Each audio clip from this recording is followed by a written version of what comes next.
ومن أحسن قولا ممن دعا إلى الله وعمل صالحا وقال إنني من المسلمين.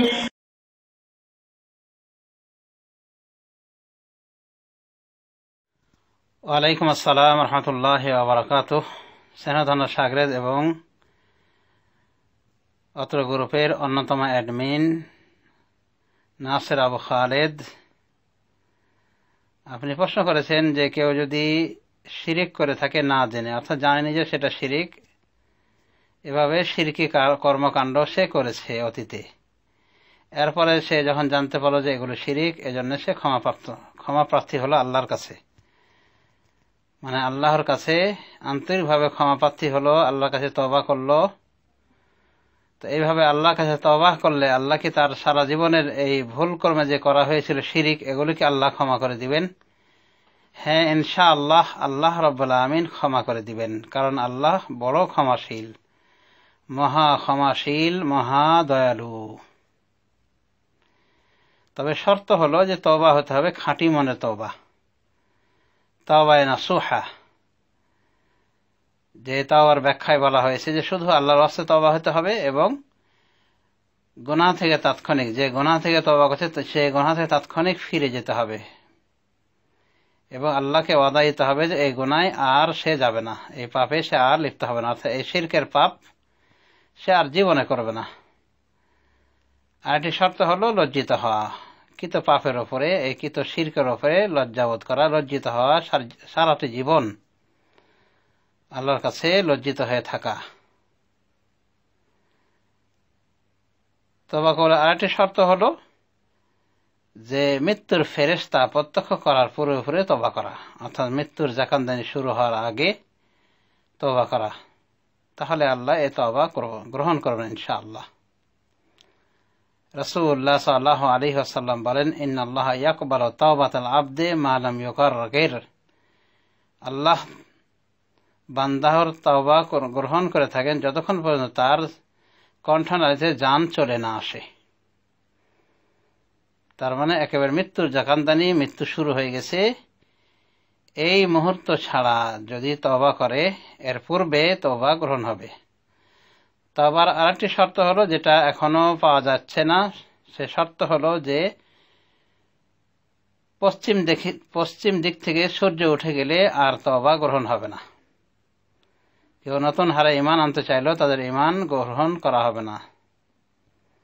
তো এই সময়ের পূর্বে হতে হবে তওবা। তো এইভাবে খাঁটিভাবে তওবা যদি করা হয় তাহলে আল্লাহ তওবা গ্রহণ করবেন এবং শিরকের মতো ভয়াবহ পাপ থেকে যদি তওবা করা হয় আল্লাহ রাব্বুল আমিন ক্ষমা করে দিবেন, কারণ তিনি মহা ক্ষমাশীল, মহা দয়ালু। গুনাহ থেকে তওবা করার আরেকটি শর্ত হলো যে যদি পাপটা চর্চা হয়ে থাকে কোনো বান্দাহর হক লঙ্ঘনের মাধ্যমে, যেমন কারি জমি দখল করে নিয়েছে বা টাকা মেরে খেয়ে নিয়েছে বা কাউকে গালমন্দ করেছে, কাউকে গীবত করেছে বা কাউকে খুন করেছে, তো এগুলো হলো হকুকুল ইবাদ, বান্দাদের হক। তো বান্দাদের হক লঙ্ঘনের মাধ্যমে যে পাপ হয়ে থাকে, এই পাপের জন্য তওবা করা আরেকটা শর্ত হলো যে এই হকগুলি ফেরত দিতে হবে, অর্থাৎ যার জমি দখল করেছে তাকে জমি ফিরিয়ে দিতে হবে, যার সাথে গীবত করেছে, যার বিষয়ে তার গীবতের বিষয়টা ব্যাখ্যা রয়েছে, যদি তার সম্মুখে গীবত করে থাকে তাহলে সম্মুখে তার থেকে ক্ষমা নেবে, আর যদি পশ্চাতে গীবত করে থাকে তাহলে পশ্চাতে তার বদনামের জায়গায় আবার সুনাম করবে এবং তার জন্য ইস্তেগফার তলব করবে। আর যদি কাউরি জমি জায়গা দখল করে থাকে সেটা ফেরত দিবে। আর হকের মালিক, যার হক সে ব্যক্তিকে যদি সে না পায়, অর্থাৎ যে হকের প্রকৃত মালিক তাকে যদি না পায় বা তার নাম অজানা থাকে, তো তার ওয়ারেস যদি জানতে পারে যে এরা অমুক অমুক তার ওয়ারেস, তাদেরকে সে মাল ফেরত দেবে। যদি তাও না সম্ভব হয় তাহলে আল্লাহর ওয়াস্তে তার পক্ষ থেকে দান করে দিবে। আর যদি এমন হয় যে খুন করে মেরে ফেলেছে মানুষকে, তাহলে তার তওবার পূর্ণতা হলো, তার খাঁটি তওবা হলো যে তার ওয়ারিসদের নিকটে সে নিজেকে আত্মসমর্পণ করবে, বলবে যে আমি তোমাদের ব্যক্তিকে হত্যা করেছি, এখন এই যে আমি তোমাদের সামনে কি করবা করো।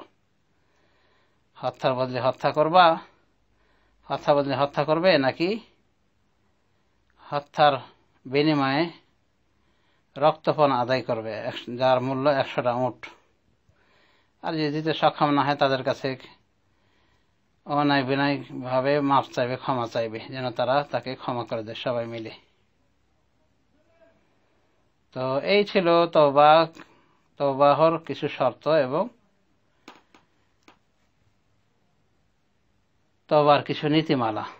তো যদি কেউ পাপ চর্চা করেছে, শিরক করে থাকে, এটা আল্লাহর হক, এটা বান্দার হক নাই। তো শিরককারী আল্লাহর কাছে খাঁটি ভাবে তওবা করবে এবং যে শর্তগুলি বলা হলো এই শর্তগুলি খেয়াল করে তওবা করবে, তাহলে ইনশাআল্লাহ আল্লাহ তার গুনাহকে মার্জনা করে দেবেন ইনশাআল্লাহ। আল্লাহ কি বলছেন? ইন্নাল্লাহা লা ইয়াগফিরু আন ইউশরাকা বিহি, আল্লাহ তার সাথে শরীক করাকে ক্ষমা করেন না। ওয়া ইয়াগফিরু মা দুনা যালিকা লিমান ইয়াশা, এবং শিরক ব্যতিরেকে অন্যান্য যত পাপ রয়েছে যাকে ইচ্ছা তিনি ক্ষমা করেন। এই সূরা নিসার 48 নম্বর আয়াত বা 116 নম্বর যে আয়াত, এই আয়াতের ব্যাখ্যা হলো যে যদি কেউ তওবা ছাড়াই মরে যায়, বড় বড় পাপ করেছে, তো বিভিন্ন প্রকার পাপ করেছে, তো শিরক করেনি সে, তাহলে আল্লাহ রাব্বুল আলামিন তাকে ইচ্ছা করলে ক্ষমা করে দিতে পারেন। মানে শিরক ব্যতীত সমস্ত গুনাহ তিনি ইচ্ছা করলে ক্ষমা করে দিতে পারেন। কিন্তু শিরকের গুনাহ থেকে যদি ক্ষমা না চেয়ে মারা যায় তাহলে আল্লাহ তাকে মাফ করবেন না, বরং আল্লাহ তাকে শিরকের কারণে জাহান্নামে নিক্ষিপ্ত করবেন। ইন্নাহু মান ইউশরিক বিল্লাহি ফাকাদ হারামাল্লাহু আলাইহিল জান্নাতা ওয়া মাওয়াহুন নার ওয়া মা লিয-যালিমিনা মিন আনসার। আল্লাহ বলেন নিশ্চয় যারা শিরিক করবে আল্লাহ তাদের উপর জান্নাতকে হারাম করে দিবেন এবং তাদের ঠিকানা হলো জাহান্নাম, এবং এই সমস্ত জালেমদের জন্য কোন প্রকার সাহায্যকারী থাকবে না। সূরা আল মায়েদার 72 নম্বর আয়াত। তো যদি কেউ শিরকের অবস্থায় মারা যায় এবং তাওবাহ না করে তাহলে আল্লাহ তাকে ক্ষমা করবেন না। পক্ষান্তরে যদি সে তাওবাহ করে তাহলে শিরকের অপরাধও আল্লাহ তাকে ক্ষমা করে দিবেন। এজন্যই অন্য সূরায় আল্লাহ বলছেন,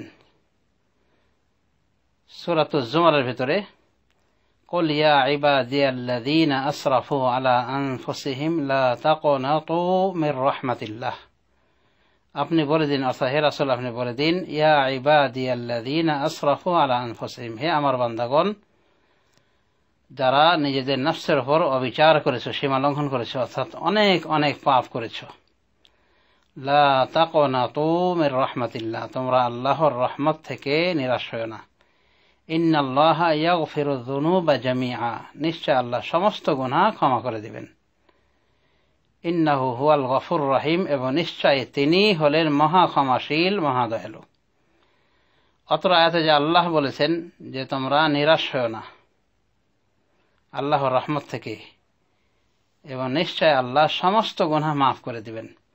উলামায়ে দ্বীন বলেন এই আয়াতের ব্যাখ্যা হলো যে আল্লাহ সমস্ত গুনাহ মাফ করে দিবেন যদি আল্লাহর কাছে তওবা করা হয়। তার মানে শিরকের গুনাহ এইখানে দাখিল শামিল রয়েছে। আর আল্লাহ কি বলছেন? সমস্ত গুনাহ মাফ করে দিবেন। তার মানে তাওবাহ করলে আল্লাহ রাব্বুল আলামিন শিরকের গুনাহকেও মাফ করে দিবেন। অন্যান্য গুনাহ তো মাফ করবেনই, শিরকের গুনাহকেও মাফ করে দিবেন। সুতরাং যদি কেউ শিরক থেকে তাওবাহ করে মরার আগে, মরার পূর্ব পর্যন্ত, এবং শিরক থেকে তাওবাহ করে মারা যায়, তাহলে ইনশাআল্লাহ আল্লাহ তাকে নিজ গুণে ক্ষমা করবেন।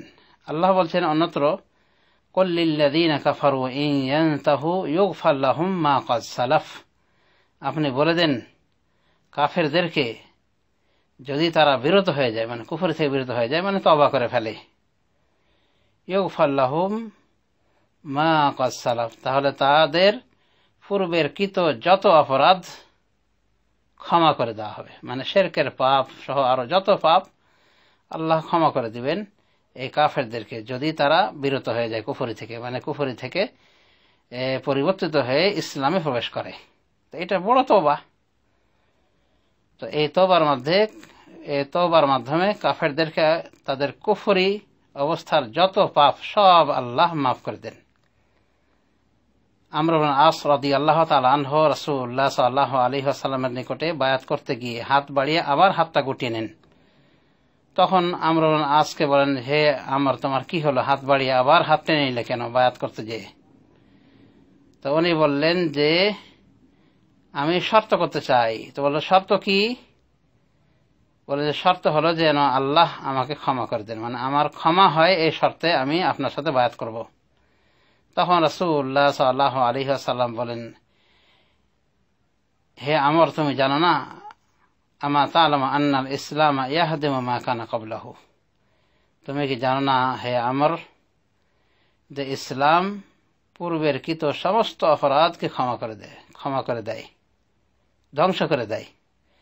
ওয়া ইন্নাল হাজ্জা ইয়াহদিমু মা কানা ক্বাবলাহু, এবং হজ্জ তার পূর্বের কৃত সমস্ত পাপকে ক্ষমা করে দেয়, মানে ধ্বংস করে দেয়।